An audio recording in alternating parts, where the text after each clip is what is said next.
In 2022, I obsessed with the market and lost half of my portfolio. In 2023, I ignored the market and gained 60%. And this year, I focused on myself, stayed patient, bought and held, and gained another 60%. Warren Buffett once said, "The most important quality for an investor is temperament, not intellect."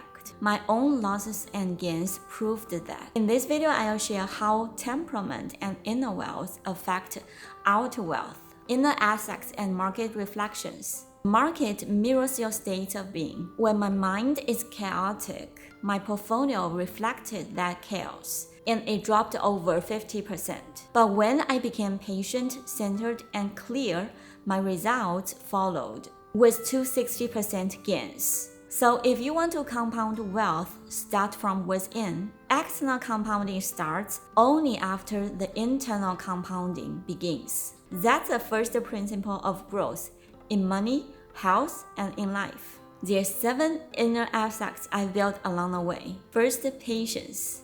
I wait for the right price before entering a position, like how I waited a full year to buy LLY. Like with AMD, it dropped it for a year after I bought it, but I kept accumulating, and later it gained 90%. Patience turns time into your ally instead of your enemy. Second, clarity. I stopped chasing every strategy. I learned that value investing suits me best. I stay within my circle of competence and invest only in the companies with strong moats.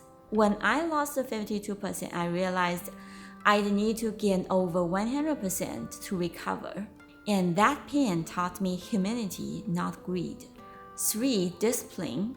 I keep 20 to 30% in short-term bonds. I buy only with a margin of safety and never chase highs. I avoid emotional trading, buying low and selling high.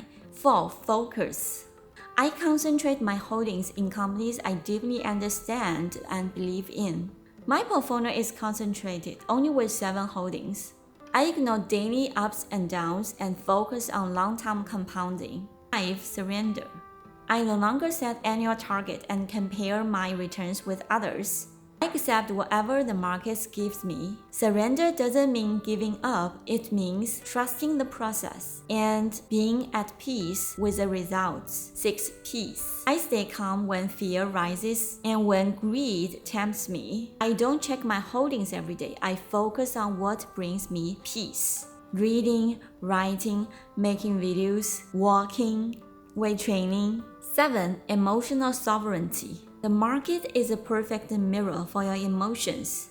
Every rise reveals attachment.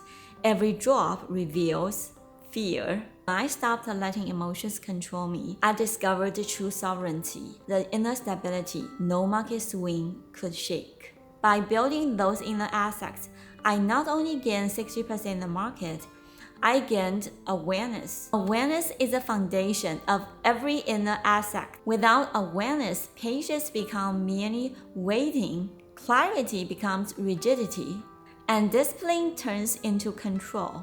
But with awareness, you see yourself clearly. You notice the certain emotions, patterns, and thoughts behind every decision. Once you can see them, you stop reacting blindly.